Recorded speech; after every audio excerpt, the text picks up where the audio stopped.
यहाँलाई कार्यक्रममा स्वागत छ। बहुत धन्यवाद। म विषयवस्तुको उठान भारतीय सत्तारूढ दल बीजेपीका विदेश विभाग प्रमुख विजय चौथाईवाले यति बेला नेपालमा छन्। खास गरी पार्टीहरू बीचको सम्बन्ध सुदृढीकरणका लागि आएको भनिन्छ बाहिर।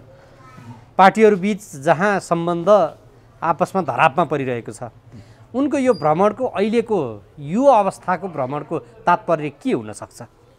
स्वाभाविक छ कि भारतीय सत्ताधारी दलले अब आफ्ना नीतिहरू, आफ्ना आशयहरू अब यहाँका पार्टीहरूलाई बताउने र त्यसको पक्षमा यहाँका पार्टीहरूको राय निर्माण गर्ने अथवा सुन्ने त्यस्तो केही उद्देश्य हुनुपर्छ। अब यो यस्तो बेलामा जब कि नेपाल एउटा बडो अप्ठ्यारो घडीबाट गुज्रिरहेको छ हैन। यो हुन त देशमा भारत अमेरिका सहितको पश्चिमालीहरूको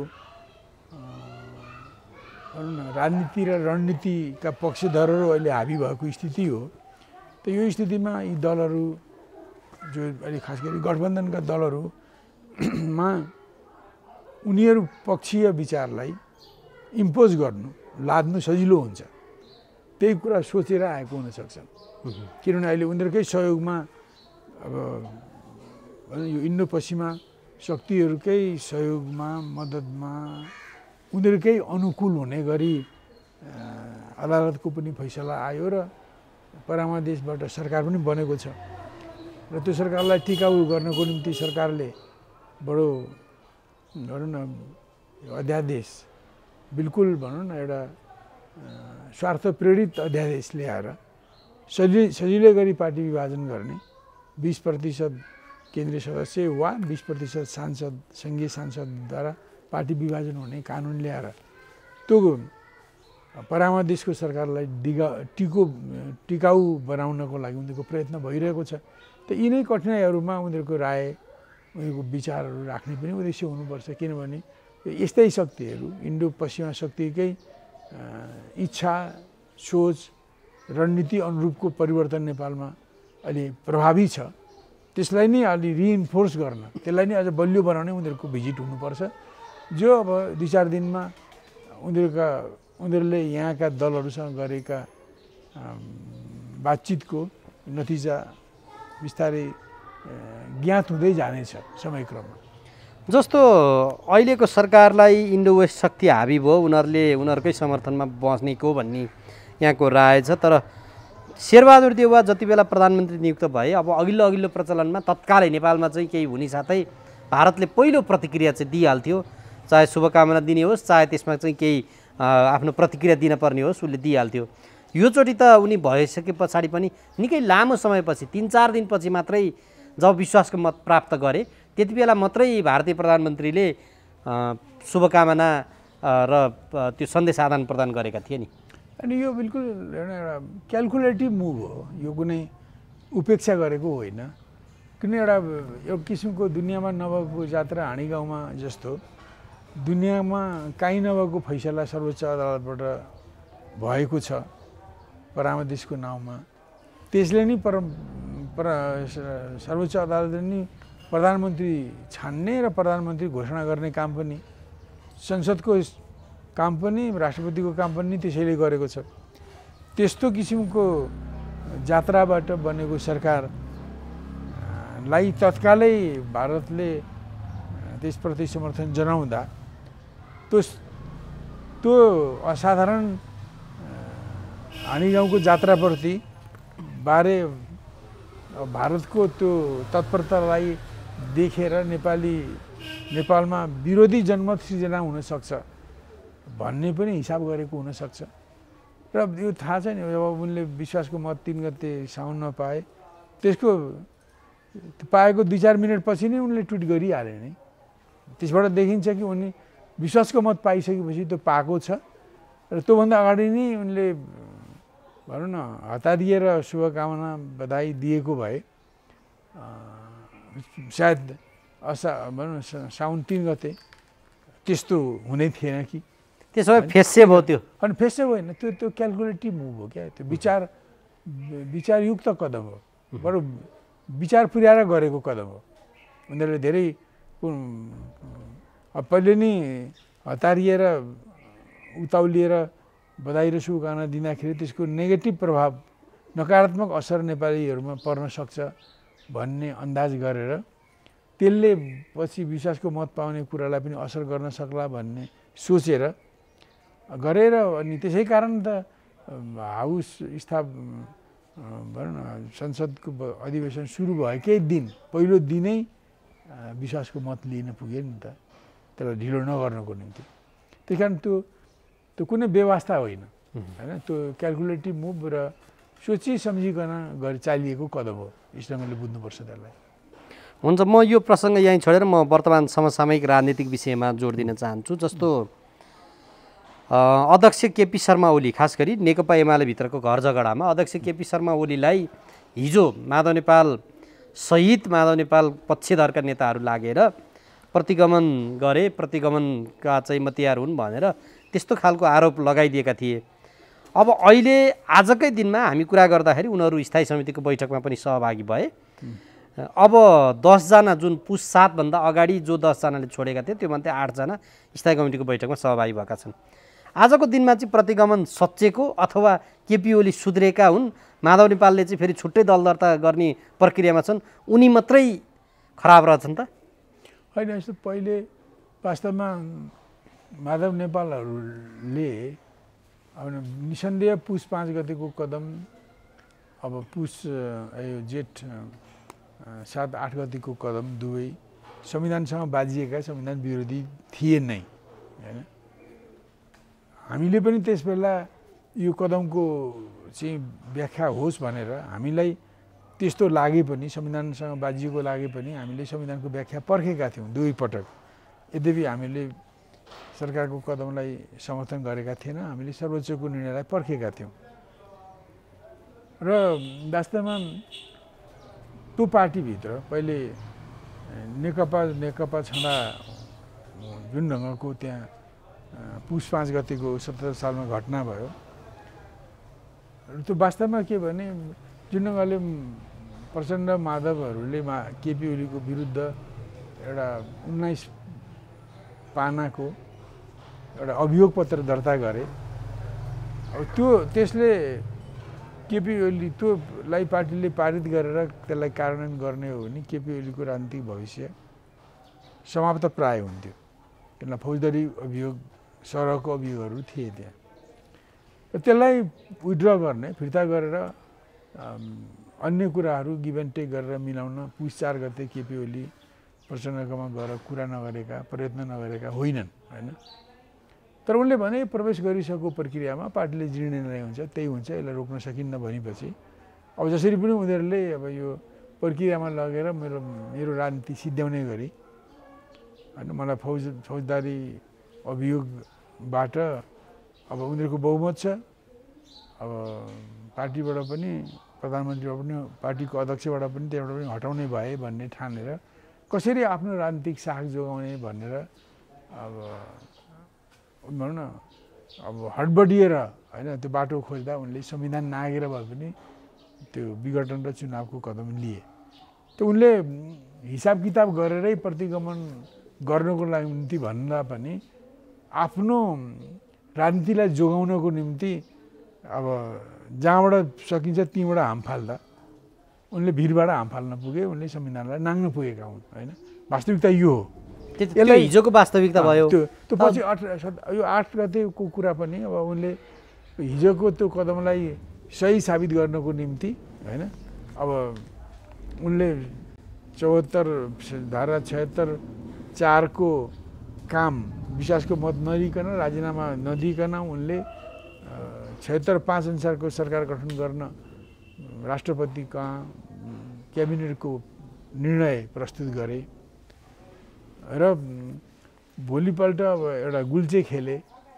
त्यो गुल्चे खेलेकै हो कि अब देउवाहरूको दाबीलाई सँग बजाउनको निम्ति उनले देउवाको 149 जना, उनको 153 जनाको दाबी लिएर गए, जबकि 200 उनी बोलिरहेको मैले टिभीमा सुनेको थिएँ। मैले मेरो बहुमत नहुने भएकोले नि मैले फेरि बहुमतको टेस्ट गराइनँ, मैले मार्ग प्रशस्त गरेँ भन्दै थिएँ, पछि दाबी लिएर पुगेँ होइन। त्यो त के भने त्यो गुल्जे गराउने नै उद्देश्यले त्यहाँ पुगेका हुन्। अब त्यहाँ हिजोको कुरालाई भनौँ न पुष्टि गर्नको लागि 5 गतेको कदमलाई पुष्टि गर्नको निम्ति त्यो कदम चालेको देखिन्छ। यद्यपि यिनीहरू संविधान नाग्ने, संविधान विपरीतका कदमहरू प्रमाणित भएका छन् होइन। उनले पनि त्यसलाई लागू गर्छु तर विमति छ भन्ने पनि त्यो कुरा छन् होइन। यस्तो अब त्यस कुरालाई उनीहरूको द्वन्द्वमा यसलाई अलिक म्याग्निफाई गरियो, अलिक बढी संविधान नागिएको कुरालाई त्यसलाई प्रतिगमनसम्म दाँजिएर त्यहाँसम्म दाँजिएर पुग्यो होइन। अब त्यो बेग्लै कुरा हो। तर उनीहरूको बिचको झगडा होइन, द्वन्द्व चाहिँ धेरै तिक्त र पल्लो फाल्ने पुगिसकेको देखाउँछ। त्यसैको परिणाम हो कि अहिले आएर अब यो असार 28 गतेको सर्वोच्चको फैसला, अब रामदेशको निर्णय, देउबासको सदस्यीय सरकारको गठन होइन, र अहिले माधव नेपाल र महन्त ठाकुरलाई अनुकूल हुने गरी संविधान संसदलाई रोकेर अध्यादेश जारी गर्ने, खुकुलो अध्यादेश जारी गर्ने, त्यसको आधारमा अब नयाँ दल दर्ता गर्ने, भोलि त्यसको सुनवाई हुँदैछ होइन, भदौ 9 गते त्यसको सुनवाई हुँदैछ। अब बुझेअनुसार त्यो निर्वाचन आयोगबाट माधव नेपालहरूले पार्टी बनाउने निर्णयमा अडिरहन्छन् भने उनीहरूले दर्ता पाउनेछन् भोलि नै। उनीहरू भोलि नै वैधानिक पार्टी हुन सक्छन् भोलि यो बेला शनाखतको लागि बोलाएको छ। शनाखतको त यो यो सबै भनौँ न क्यालकुलेटिभ मुभहरूबाट नै आइरहेको छ। र यस क्रममा भनौँ यसो गरेर जुन शक्ति छ नि, कुन शक्तिले लाभ पायो भने जस्तो 72 सालमा जुन असोज 3 गते संविधान जारी गरियो, अब संविधानले एउटा महत्त्वपूर्ण कुरा छुटाएको छ। जस्तो कि नेपाल बहुजातीय मुलुक हो र जातिहरूको पहिचान संविधानमा संस्थागत गरिया छैन होइन। एउटा त्यसले सोसाइटीको एउटा माग, एउटा विवादलाई चाहिँ त्यसले समाधान नगरेकोले त्यसको दुष्प्रभाव होइन समाजमा भित्रभित्रै गुम्सिँदै गएको छ। एउटा यो अब संविधानले जारी गरेका कैयौँ कुराहरू होइन, संविधानले स्वीकार गरेका कैयौँ कुराहरूमा पनि जनताले आवाज उठाएका छन् होइन। अब जस्तो कि भनौँ 62 सालको मङ्सिर 7 गते दिल्लीमा गरेको दोस्रो दिल्ली सम्झौतामा भनिएको भन्दा बढी परिवर्तन भएर ती परिवर्तन चाहिँ नेपालको लागि फाइदाजनक भएनन् होइन। अब त्यहाँ संविधान 62 सालको त्यो 12 बुँदेमा निरङ्कुश राजतन्त्र हटाउने पुरा गरेका छ, तर त्योभन्दा अगाडि बढेर काम गयो। अब सङ्घीयताको कुरा गरिएको छैन, धर्मनिरपेक्षताको कुरा गरिएको सहमति छैन। पछि 63 सालको वैशाख 10 गते काठमाडौँमा त्यो चाहिँ भारतको सौजन्यमा, भारतको उपस्थितिमा, भारतको हस्तक्षेप सहित भएको त्यो एउटा नेपालभित्रको सम्झौता थियो। तर त्यो पनि लागू नभएर त्योभन्दा बढी लागू भएको वैशाख 10 गते 63 सालमा पनि भारतको उपस्थितिमा, अब भारतीय सरकारको प्रतिनिधि कर्ण सिंहको उपस्थितिमा तत्कालीन राजा ज्ञानेन्द्र, अब त्यस्तै 7 दलका केही प्रमुख दलहरू, 2टा काङ्ग्रेस, एमाले, माओवादी, यिनीहरूको बिचमा जुन सम्झौता भयो, त्यो सम्झौतामा लेखिएको भन्दा सम्झौतामा राजा संविधान मार्फत, पार्लियामेन्ट मार्फत राजा रहने सम्झौता भएको देखिन्छ, जो 2063 सालको जेठ 4 गते पुनर्स्थापित संसदको घोषणाले जनाउँछ, त्यसमा लेखिएको छ होइन। तर त्योभन्दा बढी काम गरियो। जनताको आवाज के छ भने किन तिमीहरूले अब हस्तक्षेप सहित भएको विदेशमा गरिएको सम्झौता, स्वदेशमा गरिएको सम्झौतालाई किन नाग्यौ? त्यो सम्झौतालाई नागेर पनि किन तिनीहरू जनताको निम्ति हानिकारक देखिएका छन्? यसमा पुनर्विचार गर भनेर जनताले विभिन्न मागहरू गरिरहेका छन् होइन। अब यी मागहरू वास्तवमा जनताका यी आवाजप्रति जिम्मेदार दलहरूले सोच्नुपर्छ। अहिलेको जुन देशको आन्तरिक अव्यवस्था छ र अन्तर्राष्ट्रिय हस्तक्षेप बडो चर्को ढङ्गले बढेको छ, यस्तो स्थितिमा जनताका ती मागहरूलाई सुन्नुपर्छ र कति हदसम्म सम्बोधन गर्ने हो दलले डिसाइड गर्नुपर्छ होइन, यो एउटा कुरा हो। अब संविधानले इजाद गरेको यो संसदीय निर्वाचन प्रणाली जुन छ मिश्रित प्रणाली होइन, वास्तवमा यो प्रत्यक्ष चुनाव नै हटाउनु पर्ने स्थिति देख्छौँ हामीहरू होइन। त्यो भोलिको भयो, आजको मितिमा चाहिँ यस्ता भनेको यिनीहरूले जनतामा जुन यो लोकतन्त्र लुटतन्त्रमा धनतन्त्रमा परिणत भयो। यो शासकीय स्वरूप चाहिँ गतिलो भएन, भ्रष्टाचारी भयो होइन। अब त्यस्तै भनौँ न, अब हिजो ती लागू गरेका ती बढी कुराहरू उपयुक्त भएनन्। सङ्घीय संरचना, यो सङ्घीय संरचना फिट छैन। यो कमसेकम अब यो सङ्घीयता नै लैजाने हो भने कमसेकम केन्द्रीय सरकार, जिल्ला सरकार, पालिका सरकार राखेर यो प्रदेश सरकारलाई खारेज गर्नुपर्ने एउटा स्थिति छ। यसको खर्चको हिसाबले, यसको उपादेयताको हिसाबले, यसबाट हुने राष्ट्रिय सुरक्षामा खतराको हिसाबले त्यसको जरुरत छैन नेपाल जस्तो मुलुकमा होइन। यस्ता धेरै कुराहरू उठिरहेका छन् र यी जनताका कुराहरू हुन्। तर यी कुराहरूलाई हिजोको भारत सरकारले र होइन, अब केही अमेरिकी सरकारहरूको पनि समर्थन होला र मूलतः पश्चिमा शक्तिहरूको समर्थन छ। अहिले उनीहरू हिजो जे गरिएन त्यो पनि ठिक, जे गरियो त्यही ठिक, त्यही यथास्थितिमा त्यो जुन गरिएका सम्झौताभन्दा बढी गरिएका कुराहरू पनि हानि गरिरहेको छ।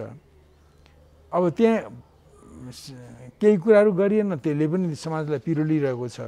पहिचान दिएन संविधानबाट, त्यसले पिरोलिरहेको छ। संविधानका व्यवस्थाहरू उपयुक्त देखिएका छैनन्, त्यसले पनि नोक्सान गरिरहेको छ, भ्रष्टाचार बढाइरहेको छ, देशमा डेमोक्रेसी ठिक ढङ्गले जान नसक्ने स्थिति देखिन्छ। यस्ता कुराहरूको विरोधमा जनताका आवाज छन्। तर यस्ता कुराहरूको पक्षमा हिजोको भारत, अमेरिका र पश्चिमाहरू छन् र तिनीहरूले नै प्रमोट गरेको शक्ति अहिले हाबी भएको छ। जनताका पपुलर डिमान्डलाई, जनताले उठाएको आवाजलाई महत्त्व दिने, सुन्ने र तिनलाई कति हदसम्म सम्बोधन गर्न सकिने हो भनेर विचार गर्ने, त्यस्तो नीति कार्यक्रम ल्याउने, त्यस्तो राजनीतिक कदम चाल्ने कुरा छोडेर ती जनताका पपुलर मागहरूलाई कुल्चिने पोलिटिक्सहरूले नेपालमा हाबी छ, जसलाई चाहिँ हामीले इन्डो पश्चिमा राजनीति भन्छौँ। त्यो इन्डो पश्चिमा राजनीति जो ती अघि मैले भनेका हस्तक्षेपसहित भएका सम्झौताभन्दा बढी गरिएका कुराहरू जो हानिकारक देखिए, संविधानले नगरेका कुराहरू जसले समाजलाई पिरोलिरहेको छ, अब संविधानमा लेखिएका कयौँ कुराहरू जो त्रुटिपूर्ण, दोषपूर्ण र हानिकारक देखेका छन्। अघि मैले भने त यिनीहरूलाई बदल्नुपर्छ भन्ने पपुलर डिमान्ड उठिरहेको बेलामा त्यतापट्टि सकारात्मक ढङ्गले सोचेर त्यतापट्टि कति बदल्ने, के गर्ने भनेर बहस चलाउनुको सट्टामा, पहल गर्नुको सट्टामा तिनीहरूलाई रोक्नको निम्ति यो शक्ति आएको छ अहिले होइन। त्यस कारणले यो इन्डो पश्चिमा शक्ति भनेको नेपालको पपुलर जनमत, पपुलर माग विपरीत काम गर्ने, काम गराउने एउटा शक्ति हो, त्यो प्रयत्न हो, त्यो राजनीति हो। भनेपछि अहिलेको राजनीति त्यो दिशातर्फ अगाडि बढिरहेछ। नेकपा एमालेको हकमा चाहिँ के छ?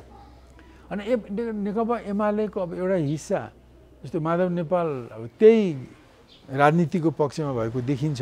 इन्डो वेस्टको राजनीतिको पक्षमा केपी शर्मा ओली, अब केपी शर्मा ओली फरक छन्। उनको अहिले जम्मै कुरो साङ्गोपाङ्गो नआए पनि उनका यो सरकारमा चढेको 74 फागुनदेखिका कुरालाई हेर्ने हो भने त उनको आफ्नै कारणले गर्दा आफ्नो सत्ता जोगाउनुको निम्ति उनले जुन नेपालको विदेश नीतिलाई दुरुपयोग गर्ने प्रयत्न गरे, त्यसले गर्दा उनले भनौँ न अब धेरै असल छिमेकी चीनको सद्भाव पनि उनले गुमाउन पुगे।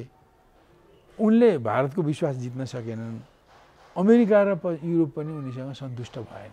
उनी यो स्थितिमा छन् उनी होइन। उनले चाहँदै पनि उनको यी अघि भनेका केही भनौँ न हस्तक्षेपकारी पावर सेन्टरहरू, भारत, युरोप, अमेरिका जस्ता हस्तक्षेपकारी पावर सेन्टरहरू पनि उनको निकटमा देखिन्नन् होइन।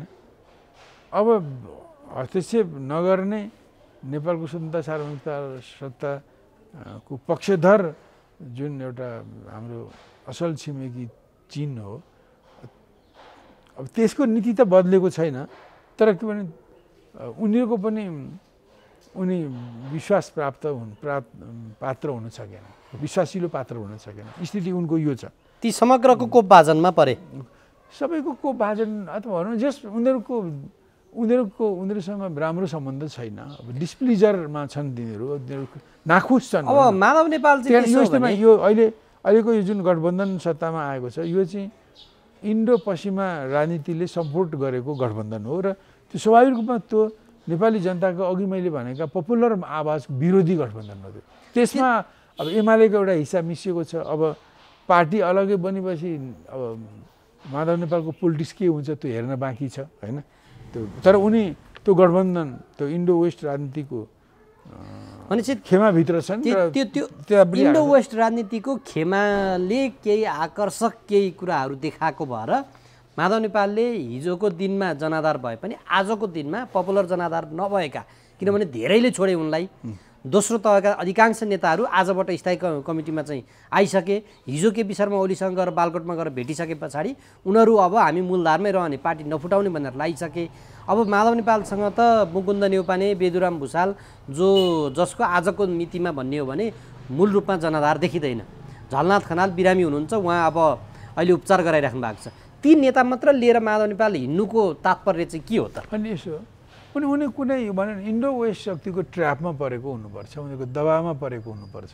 नत्र जस्तो मैले यही प्रश्न अरू पनि पत्रकार मित्रहरूसँग गरेको थिएँ, यस्तो स्थितिमा पनि माधव नेपाल कसको कारणले किन अर्को पार्टी खोल्न लागेका छन् होइन। अब किनभने ल ठिक छ उनले खोले त अर्को पार्टी खोलेर त्यही एमालेकै हिजो एमाले दशकौँदेखि अपनाउँदै आएका गलत नीति, गलत सिद्धान्त, गलत नीति, गलत आचरण होइन, त्यही कुरालाई दोहोऱ्याउने हो भने उनको त स्वाभाविक छ कि जो ठुलो छ त्यसैको पल्टा आवाज भारी हुन्छ होइन, त्यही अगाडि बढ्ने हो।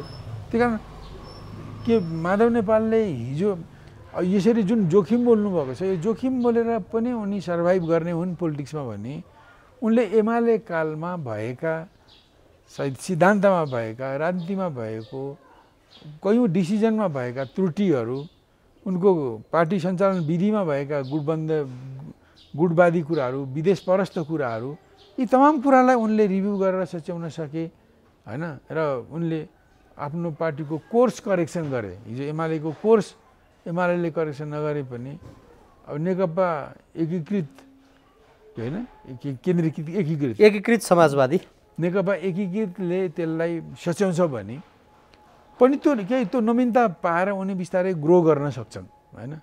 तर हिजो एमाले कालीन नै ती मार्क्सवादबाट च्युत भएको पुँजीवादी सिद्धान्तहरू, गलत सिद्धान्तहरू, गलत राजनीति, गलत कार्यदिशा, गलत आचरण होइन, भनेर अब भनौँ भ्रष्ट र पतित आचरण र विदेशमुखी प्रवृत्तिहरूलाई नै कायम राख्ने हो भने त त्यस्तो राख्ने पार्टी त छँदैछ नि एमाले होइन। अब उनलाई त ट्याग त लाग्ने भयो नि। जस्तो हिजो सूर्यबाट चाहिँ चुनाव जितेर आएर आफ्नै पार्टीको सरकार ढालेर रुखलाई भोट हाल्न जाने, त्यो पनि हिजोको दिनमा पार्टी प्रमुख हुँदाखेरि कुनै न कुनै हिसाबमा वर्गशत्रु हाम्रो यो हो भनेर किटान गरेको पार्टीको नेतालाई चाहिँ भोट हाल्न जानु भनेको त कुनै हिसाबमा उनको जीवनमा त एउटा ट्याग रहिराख्ने भएन।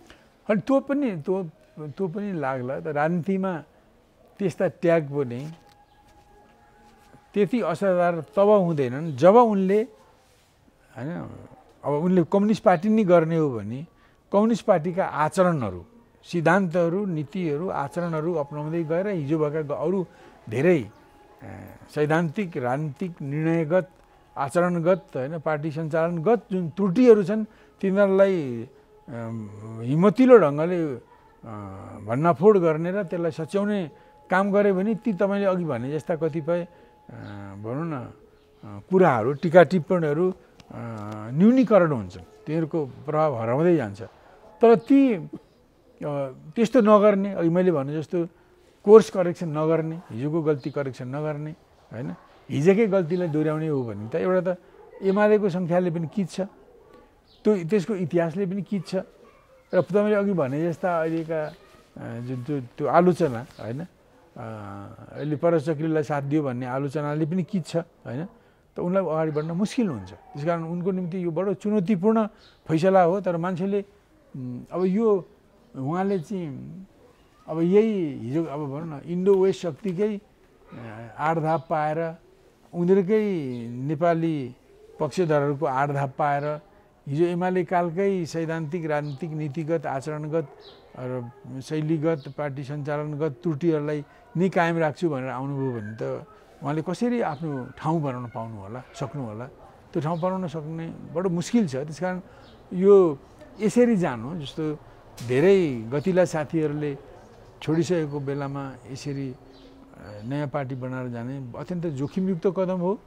यदि त्यसमा उनले अघि मैले भनेका जस्ता जम्मै गल्ती कमजोरीहरूलाई भनौँ न गहिरिएर त्यसलाई सच्याउने दृढता लिएर जान्छु भन्ने ढङ्गले आउने हो भने उठ्नै सक्दैन भन्ने कुरा होइन, उठ्न सक्नु होला होइन।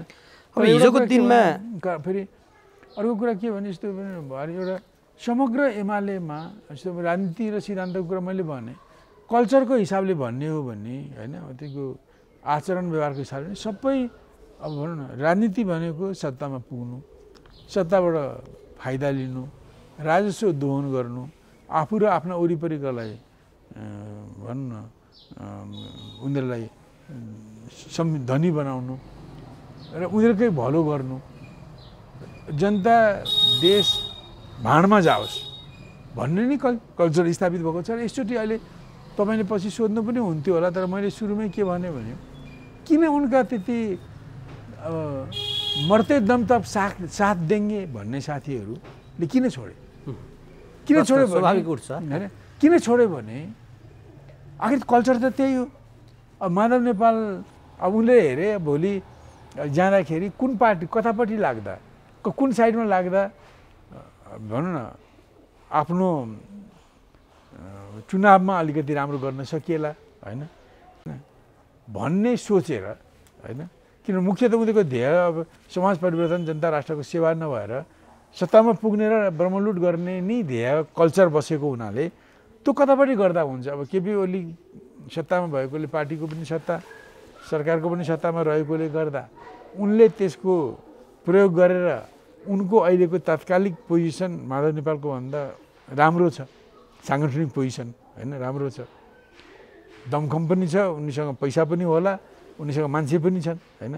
त यो साइडपट्टि गयो भने भोलि यो साइड ठुलो भएको हुनाले माधव नेपालको कम्पिटिसनमा पनि यसैले नै जित्ला र समाजमा पनि यसले केही यो गतिलै ठाउँमा पुग्ला र तब पनि भने भनौँ न त्यसको फाइदा व्यक्तिगत फाइदा लिन सकिएला भन्ने नै सोचले अब यो जुन मध्यममार्गी साथीहरू थिए मध्यममार्गी साथीले त्यसरी अन्तिमसम्म साथ दिन्छु भन्दै आएकाहरूले होइन अन्तिम बेला आइरहेको बेलामा सधैँ साथ छोड्नुको कारण के हो भने त्यही फाइदाको संस्कृति, सत्ता लोभको संस्कृति, फाइदाको संस्कृति नै हो। त्यसले गर्दा गए जतिसुकै उनीहरूले हिजो माधव नेपालपट्टि लागेर केपी ओलीको साइडबाट सैद्धान्तिक राजनीतिक या नीतिगत निर्णयगत या गल्ती भयो यस्तो भयो उस्तो भयो भनेर पार्टी सिद्ध्याए, मार्क्सवाद छोडे, कम्युनिस्ट सिद्ध्याए भनेर जति आरोप लगाए पनि अब उनलाई सङ्ख्या ठुलो भयो, कताबाट लाग्दा सङ्ख्या ठुलो होला र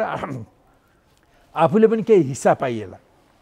अब यसले गर्दा यतापट्टि गएका हुन्। त्यस कारण यसले यस्तो कुरा माधव नेपालले सोच्नुपर्ने हो। अब यो फाइदामुखी संस्कृति भएको पार्टीमा सिद्धान्तको निम्ति अथवा राजनीतिको निम्ति अथवा उनले भने जस्तो पुनर्गठनको निम्ति अब के हो त्यो त मलाई पनि थाहा छैन, त्यसको निम्ति मलाई अन्तिम दमसम्म सबैले साथ दिन्छन् भनेर हिसाब किताब गर्नु पनि उहाँको कमजोरी नै हो। त्यही त अब उनलाई हिजोको दिनमा उचाले होइन अब त्यसरी चाहिँ नि लिएर गए। अन्तिम आवरमा एउटा मुख्यमन्त्री पद पाएपछि त स्थायी कमिटीको त्यत्रो प्रभावशाली महिला नेत्री अष्टलक्ष्मी साक्यले सर्लक्क छोडेर जानुभयो। अरू पनि प्रदेशमा मन्त्रीहरू पाए पछाडि लागे। प्रदेश एकको पनि अझ फेरि अर्को चर्चा आइरहेको छ। अब यो हिसाब किताबमा फेरि माधव नेपालले के भनिदिनु भयो भने आजै मात्र होइन अष्टलक्ष्मी साक्य चाहिँ मसँग सल्लाह गरेरै त्यहाँ चाहिँ जानुभएको हो भनेपछि यो खालको दोहोरो चरित्र चाहिँ किन देखिराखेको छ फेरि? अनि एउटा मैले अहिले भनौँ अहिले अब माधव नेपालसँग के सल्लाह माग्नुभयो अष्टलक्ष्मीले र माधव नेपालले के सल्लाह दिनुभयो त्यो त उहाँहरूलाई नि थाहा होला। सहमतिमा उहाँको सहमतिमा म मुख्यमन्त्री बनेको भन्नुभयो उहाँले, मेरै सहमतिमा उहाँ बन्नु भएको भनेर माधव नेपालले स्वीकार्नुभयो फेरि। अनि अब त्यो के होला होइन। तर के भने अब यो त्यो चाहिँ के भने त्यत्रो भनौँ न त्यत्रो भनौँ केपी ओलीको नीति कामको बारेमा आचरणको बारेमा त्यत्रो भयानक विरोध गर्ने मान्छेले नाथै एउटा मुख्यमन्त्री पदको निम्ति सम्झौता पर्ने के काम थियो। यदि त्यो ठुलो कि त्यो ठुलो होइन जो उनले यतापट्टि हिजो लडेका थिए होइन त्यो जुन देखिएको थियो हिजो होइन माधवको समूहमा सामेल भएर जे गर्छौँ जे गलत गरे त्यसलाई सच्याउन आएको भनेर चाहिँ दाबी थियो त्यो त खोक्रो रहेछ नि त। त्यसलाई त एउटा आजै स्थायी समिति बैठकमा जानुभयो बधाई थापेर चाहिँ नि उहाँलाई बधाई दिएर स्थायी समितिको बैठक सुरु भएको छ। आजै मात्र भएको बैठकमा पुछताछपछि आज जानुभयो भनेपछि मुख्यमन्त्री त्यो पद प्रधान रहेछ। हिजो ओलीमाथि लागेको आरोप जुन छ प्रतिगमन अघि जे भनियो ती त सबै अब त्यसो भए त निरर्थक रहेछन्। अनि त्यो फाइदाको अगाडि ती निरर्थक भए अर्थहीन भयो क्या तिनीहरू त्यो त्यस्तो स्थिति भयो। त्यस कारणले गर्दा मैले अघि भने नि यस्तो किसिमको पोलिटिकल कल्चर भएको ठाउँमा होइन सँगै आउने कसले चाहिँ साथ छोड्न सक्छन् भनेर आकलन गर्न नसक्नु पनि त्यो राजनीतिको कमजोरी हो क्या।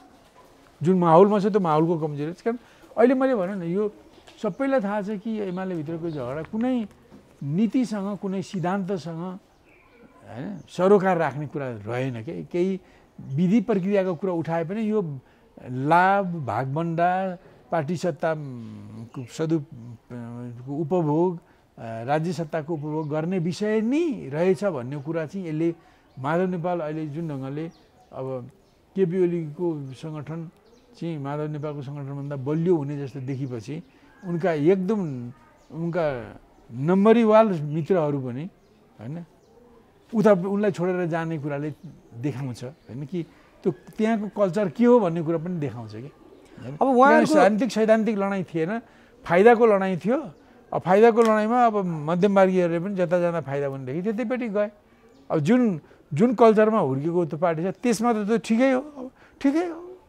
अब उनले मुख्यमन्त्री पाउने भयो नि त साथ छोडिँदा माधव नेपालले पनि त्यसलाई ठिकै भन्ने भए के छ त कल्चरै उनीहरूको त्यस्तै छ त। त्यसमा माधव नेपालले चाहिँ एउटा प्रतिक्रिया दिएका छन्। ललिता निवास जग्गा प्रकरणमा चाहिँ मलाई फसाउनको लागि हातै धोरो लागिपरेका थिए जबकि वैधानिक महासचिव पनि होइनन्। नियुक्त गरिएका महासचिवलाई चाहिँ उम्काइदिए पार्टी अध्यक्षले उनलाई चाहिँ त्यो प्रकरणबाट मुक्ति दिलाइदिए। मेरो विरुद्धमा चाहिँ जसरी हुन्छ फसाउनै लागिपरेका थिए भनेर उनले बोलेका छन् आज। भनेपछि उनलाई त्यो कता कता मनमा त्यो एक किसिमको डर पनि रहेछ नि होइन।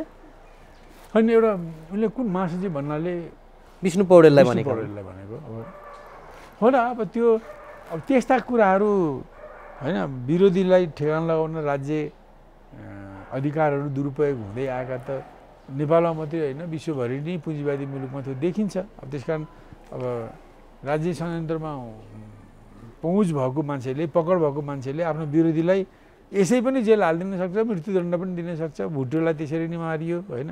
अरू धेरै घटनाहरू छन् होइन त्यस्तो हुन सक्छन्। त्यस कारण त्यसरी डराउनु पर्ने स्थिति पनि उत्पन्न भएको होला र साँच्चै नै त्यस्तो हुन्थ्यो पनि होला होइन। अब त्यस प्रकरणमा अब यो राजनीतिक ढङ्गले यसो गरियो भन्नुभन्दा पनि त्यस ललिता निवास प्रकरणमा वास्तवमा माधव नेपाल नै प्रधानमन्त्री हुनुहुन्थ्यो र माधव नेपालकै निर्णयबाट सबै काम भएको मैले पनि कागजपत्र पछि विवाद चलेपछि हेर्न पाएँ होइन। सबै उहाँकै कार्यकक्षमा निर्णय भएका छन् जो उहाँले त्यो भूमि सुधार मन्त्रालयबाट गर्नुपर्ने काम उहाँले भौतिक योजना मन्त्रालय मार्फत गराउनु भएको छ किन होइन। त्यो त भूमि सुधार मन्त्रालयबाट गराउनु पर्ने हो किन गराइएन र किन अर्को मन्त्रालयबाट गराइयो होइन। र अर्को मन्त्रालय सचिवले पनि प्रश्न बनाएका छन् प्रधानमन्त्रीज्यूकै पटक पटकको आग्रह इच्छा अनुसारै उहाँकै कार्यकक्षमा बसेर गरिएका निर्णय हुन् भनेर भनेको छन्। भनेपछि त यसमा अब उहाँहरूले प्रधानमन्त्रीले गर्ने निर्णय चाहिँ नीतिगत हुन्छन् त्यस कारण उनीहरूलाई कारवाही हुँदैन भन्ने कुरा त्यो कानुन बनाएर जोगिएको कुरा मात्रै हो होइन। वास्तवमा त यो सबै गर्नेको पछाडि त उहाँ नै हो नि त, उहाँ म जिम्मेदार छैन, मलाई थाहा छैन भन्ने प्रश्नै उठ्दैन नि। वास्तवमा ललिता निवास प्रकरणमा गल्ती भएको हो, दोष भएको हो भने त्यो दोषबाट उम्किन कसरी सक्नुहुन्छ? अब त्यसो हो भने जस्तो सबै उहाँले हो, सबै कुरा तथ्य प्रमाण कागजले त्यही बताउँछन् होइन। अब यो सबै यदि त्यसो हो भने जस्तो हिजोको दिनमा बाबुराम भट्टराईले जब क्यान्टोनमेन्टको 19 अर्बको कुरा उठाए, तत्पश्चात यो बुढी गण्डकीको कुरा पनि आयो। अब ललिता निवासमा माधव नेपालको यो हो भने उनीहरू आफ्नो डरले यहाँ सत्ताको चास्नी चाखिराख्ने लागिराख्ने त काङ्ग्रेसै भइहाल्यो, उसलाई उचालेर सत्तामा गइराख्ने भन्ने हिसाबले यिनीहरूले आफै डिजाइन गरेका हुन् कि तपाईँले भनेको जस्तो इन्डो वेस्ट शक्ति त्यसमा लागि पर्यो त? होइन, यो अलिक पछिल्लो आएको कुरा, पछिल्लो कुरा बेग्लै हो। बिचमा मुद्दा मामला भएका उनीहरूले गतिविधि गरेका उनका सही गलत काम कारवाहीहरू त उनीहरूले गरेका भए होइन। त्यसलाई अब जस्तो भनौँ न, त्यस्ता कुराको एनसेलको कुरा, अब यो वाइट बडीको कुरा उठ्दा अब काङ्ग्रेस पनि चुप लाग्ने होइन, कुरै नउठाउने, यी सबैले खाएका छन्। एमएससिसीको कुरामा एमालेको काङ्ग्रेसका पनि लाग्छ, यो पहिले नै ल्याए, उनीहरूले त्यसबाट पनि कुछ त खाएका छन्, त्यसलाई प्रयोग गरेका छन्, त्यसकारण उनीहरू त्यसको पक्षमा उभिएका हुन्। उनीहरूको स्वार्थ जोडिएको छ क्या। अब यो त्यस कारणले अब कुरो नमिलेपछि होइन, कुरो नमिलेपछि भनौँ न आरोप लगाए जस्तै होइन, कुरो नमिलेपछि कुरो मिल्दा अब मित्रवत भएको कुरा हुने होइन, कुरो नमिल्दाखेरि चोरी डकैती भयो भनेर आरोप लगाउने होइन, मलाई यसरी ठगो लुटो भन्ने त स्थितिको त्यही कुरा हो। त्यस कारणले यो जुन पुँजीवादी संसदीय प्रणालीमा कम्युनिस्टहरू जाँदा उनीहरूले आफ्नो चरित्र जोगाउन सकेन। पुँजीवादीले त गर्थे होलान् होइन, तर कम्युनिस्टहरूले त्यसो नगर्नुपर्ने हो, उनीहरू पनि त्यसबाट जोगिन सकेनन् होइन। उनीहरूले जेनरल कोर्रा सहे तर विषका मिठा गोलीहरूबाट बस्न सकेन। यो माधव नेपालको दल दर्ता गर्न नदिनको लागि चाहिँ नेकपा एमालेको अहिलेको पक्ष चाहिँ मूल रूपमा हातै धोएर पनि लागेको देखिन्छ। अझै 20% सदस्यहरू नपुर्याउनको लागि उनीहरू लागेकै देखिन्छ। अब माधव नेपाललाई हिजो जसले उचाले जो साथ दिन्छु भने उनीहरूले तानि नै सके, बैठकमै सहभागी भइसके भनेपछि एक रूपमा चाहिँ माधव नेपाललाई मात्र चाहिँ निच्याउने हिसाबमा अगाडि बढेको देखिन्छ होइन। यसो हो भने माधव नेपाल अब नेता भएकोले, माधव नेपालले नै पार्टी खोल्ने प्रयत्न गरेकोले अब माधव नेपालमै एट्याक गर्ने भयो। किनभने यो त अब केपी ओलीको पनि इन्ट्रेस्टको कुरा हो नि त। पार्टी एकट भयो भने फेरि लुटको साम्राज्य कायम हुन्छ, त्यो हुने नै भयो नि त। त्यस कारण यो त के भने उनको मात्रै होइन, त्यहाँ जो चाहिँ राज्य शक्तिलाई दोहन गरेर, राजस्वलाई दोहन गरेर आफ्नो समाज परिवर्तन, जनता राष्ट्रको सेवा होइन, आफ्नो दुनो भर्नको निम्ति जसले भोलि राज्यलाई दोहन गर्न खोजिरहेका छन्, त्यो सबैको इन्ट्रेस्टको कुरा हो। उनीहरू एकजुट भइरहे, माधव नेपाल पनि को सानो ठुलो जत्रै भए पनि उनी अलग्गिएनन् भने भोलि चुनावमा उनलाई कन्टेस्ट गर्ने होइन एउटा शक्ति त थपिँदैन नि त। त्यसो हुँदा आउँछ, अब मिल्न सक्छन्। किनभने आजको परिस्थिति भिन्न भयो। अब सबै चाहिँले साथ छोडे। मलाई दोस्रो तहका धेरै नेताहरूले जसको चाहिँ पब्लिक जनाधार अथवा बाहिर चाहिँ एक किसिमको छ, तिनीहरूले पनि मलाई छोडिहाले, अब म मिसिनुपर्छ भनेर मिसिएला नि त।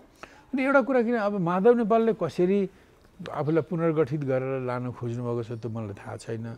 उहाँका एक दुईवटा केही अन्तर्वार्ताहरू मैले सुन्दाखेरि पार्टीलाई पुनर्गठित गरेर जाने, नयाँ ढङ्गले त्यसको पुनर्गठित गर्ने भन्नाले त्यसको सैद्धान्तिक, राजनीतिक, वैचारिक होइन, त्यसको सांस्कृतिक होइन सञ्चालन, यी सबै कुराको पुनर्गठन भन्ने बुझिन्छ। अब उनलाई चाहिँ वास्तवमा हिजो एमाले 2039 सालदेखि पार्टी सञ्चालन गर्ने विधि अराजनीतिक र गुटबन्दीको र निषेधको नीति अपनायो, जसको कारण अहिले विभाजन भयो। अब 2049 सालमा नेकपा एमाले अब भनौँ न एउटा पुँजीवादी सिद्धान्तलाई आफ्नो मार्गदर्शक सिद्धान्तको रूपमा अगाडि सार्यो। त्यो पुँजीवादी सिद्धान्तको नाम जनताको बौद्धली जनवाद हो, जसको माध्यमले नै जनताको जनवाद, समाजवाद, साम्यवाद ल्याउन सकिन्छ भन्ने ठाउँमा उनीहरू गएका छन्। जुन सिद्धान्त मार्क्सवादी कोणले हेर्दा पनि गलत तर वस्तुस्थितिले हेर्दा पनि असम्भव हैन। यो चाहिँ युरोपमा आएको युरो कम्युनिजम जस्तो 10 वर्ष पनि टिकेन। माधव नेपालले पार्टीको मूल सिद्धान्त त यसैलाई लिएर जाने भने जस्तो सुनिन्छ। अब हेरौँ अब यसैलाई अब यदि यी कुराहरूलाई उनले सच्याउँछन्, बिचमा उनीबाट भएका कयौँ त्रुटिहरू छन् हैन, कयौँ निर्णयहरू उहाँले नै बिल्कुल खुद माधवले नै गरेका निर्णयहरू छन्, त्यसमा अझ खुलस्त आत्मालोचना गरेर जान्छन्। र हिजो हाम्रो अग्रजले गर्न नसकेका कयौँ कुराहरू कम्युनिस्ट आन्दोलनमा छन्। हाम्रो क्रान्तिको बाटोको बारेमा स्पष्टता रहेन, हाम्रा विशिष्टताको बारेमा स्पष्टता भएन। ती कुरालाई बुझेर अब नयाँ ढङ्गले नेपाली क्रान्तिलाई अगाडि बढाउन उनी आँट गर्छन्। अहिले 3-3वटा विदेशी प्रभाव र हस्तक्षेप सहितका डेमोक्रेटिक परिवर्तन भए पनि नेपाल चाहिँ अहिले पनि राष्ट्रिय जनवादी क्रान्तिको घेरा नागेर अगाडि गएको छैन। यो समाजवादी क्रान्ति गर्ने बेल ठाउँमा पुगेको छैन हैन। यस्तो स्थितिमा अहिले राष्ट्रिय र पुँजीवाद र सानो पुँजीवादको विकास गर्नुपर्ने, सामाजिक न्याय र सामाजिक राष्ट्रिय स्वावलम्बनको आधारमा यो अहिलेको आवश्यकता, यस्ता कुराहरूलाई उनले मूल्याङ्कन गरेर जान्छन्। र एमाले जो विगत भनौँ न लगभग 30-35 वर्षदेखि त्यसले मार्क्सवादलाई छोड्दै आएर अहिले यो ठाउँको एउटा पुँजीवादी भ्रष्ट पार्टीको रूपमा परिवर्तित भएको छ हैन। त यसको कारणलाई अगाडि सारेर त्यसलाई सच्याउने आँट गरेर अगाडि जान्छन् भने उनको यो आँट चाहिँ स्थितीय हुन सक्छ। अब यसो नभएर उनी केही अब यही अहिले आएको यो अहिलेको पपुलर जनताका पपुलर मागहरूको विरोधी इन्डो पश्चिमा राजनीतिकै लहरमा बगेर त्यही लहरबाट राजनीति गर्छु र त्यही लहरका पक्षधर स्वदेशी विदेशी शक्तिहरूको सहयोगमा बढ्छु भन्ने सोच हो भने यो माधव नेपालको निम्ति महँगो पर्न सक्छ। हामी अन्तिममा पनि छौँ।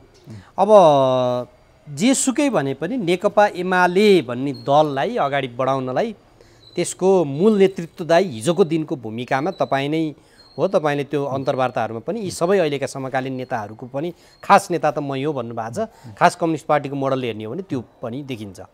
अब यो अवस्थामा आज त्यो पार्टी धुजा हुँदा हिजो पनि फुट्यो, त्यस पछाडि पटक पटक फुट्दै आयो, के हुँदै आयो। अब आज पनि चाहिँ सबै नेताहरू बिचको बेमेल देख्दाखेरि र टाढा बसेर नियालिराख्दाखेरि यहाँको मनमा चाहिँ कस्तो अनुभूति भइरहेको छ? किनभने हिजोको दिनमा थ्रेसहोल्ड लगाए, के लगाए, अब यहाँहरूलाई पनि चाहिँ त्यहाँ एउटा अवसर लगायतबाट चाहिँ राज्य सञ्चालनका आफ्ना मोडलहरू लागू गर्नबाट वञ्चित गरियो। आजको दिनमा चाहिँ ती मूल पार्टी भनिएको आफ्नै पार्टी यस्तो हुँदा चाहिँ कस्तो महसुस भयो? एउटा मलाई दुईवटा कुरा स्वाभाविक रूपले मलाई दुःख लागेको छ। आफूले नै प्रारम्भिक कालमा रगत पसिना लगाएर बनाएको पार्टी हैन, म त डिफिनेट भन्छु भने म थिइनँ भने यो पार्टी नै हुने थिएन। यो कुरा लेखेर बस्नु, किनभने इतिहासमा व्यक्तिको भूमिका नि सर्वोपरि होइन, तर कहिले कहिले त्यो महत्त्वपूर्ण हुन्छ हैन। झापा मुभमेन्ट दमन हुँदा कयौँ साथीहरू समातिनु भयो, मारिनु भयो, जिल्ला छोड्नुभयो, देश छोड्नुभयो। त्यो बेलामा एक्लो नेताको रूपमा मै मात्रै बाँचेको थिएँ र मैले अरू साथीहरूलाई समेटेर जिल्ला कमिटी बनाएँ। मोरङको माधव नेपालको समूहसँग मिलेर अपिल गऱ्यौँ। 31 सालमा 32 सालमा कोअर्डिनेसन केन्द्र बनाइयो हैन।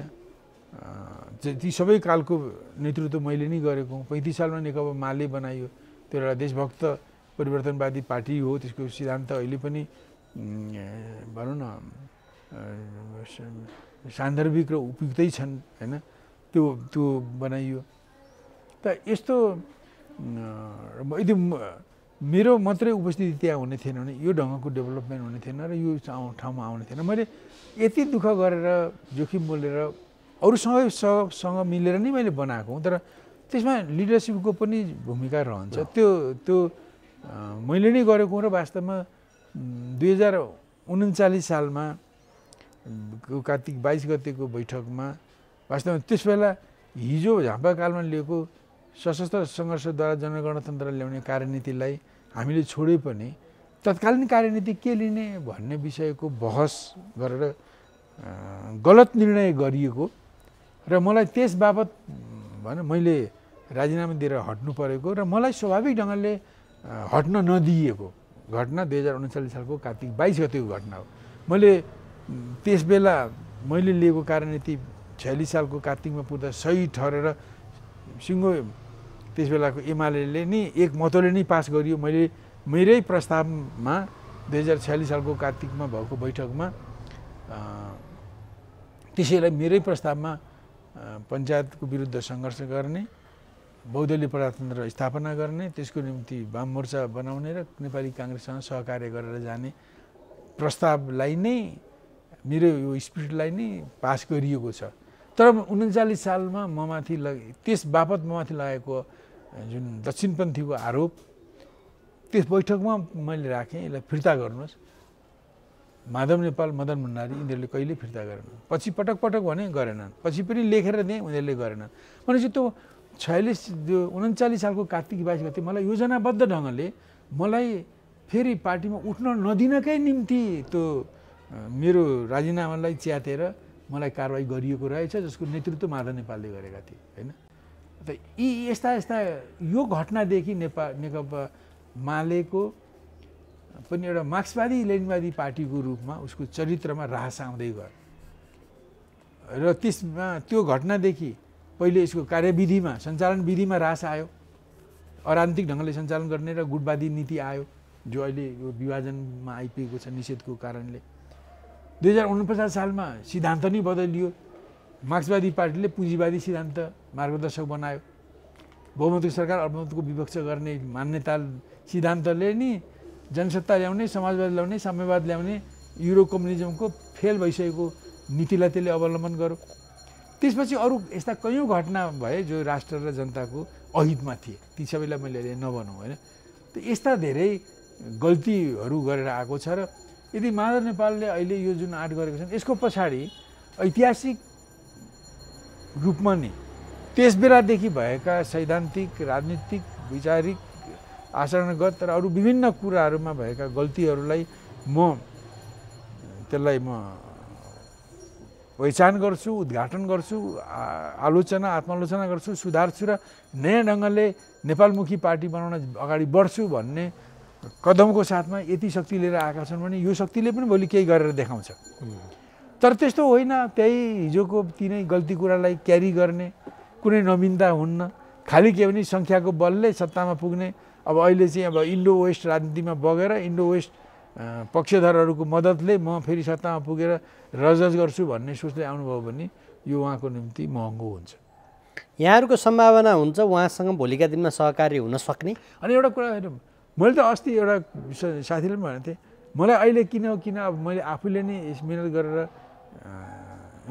बनाएको पार्टीको दुर्दशा हुँदा मलाई यी दुइटैपट्टिका नेताहरूसँग कुरा गर्ने मन छ। कुरा मिलोस् नमिलोस् होइन, कहाँ हिजो पुष्पलालले गर्नुभएका सही निर्णयलाई कहाँ हामीले ठिक ढङ्गले लागू गऱ्यौँ, कहाँ ठिक ढङ्गले लागू गरेनौँ, हामीले उहाँले गर्न नसकेका गर्नुपर्ने कुरा के नयाँ थप्यौँ, के सही थप्यौँ, के गलत थप्यौँ, हाम्रो बिचमा के सैद्धान्तिक गल्ती भए, के राजनीतिक गल्ती भए, के नीतिगत गल्ती भए, के आचरणमा गल्ती भए, यी साराको विषयमा चाहिँ भनौँ न अब जो निर्णयकर्ताहरूसँग बसेर कुरा गर्न मलाई मन लागेको छ। मैले त्यो कुरा गरेर ती साथीहरूलाई मैले कन्भिन्स गर्न सकुँला भन्ने त लागेको होइन, तर पनि अब मनको बह होइन एकचोटि भए पनि कह भन्ने लागेकोले मलाई पोख्न मन लागेको। अब त्यही कारण उनीहरूले जुनसुकै उद्देश्यले पनि मसँग कुरा गर्न खोजे भने अब म एभाइलेबल त हुन्छु, म कुरा गर्न तयार हुन्छु।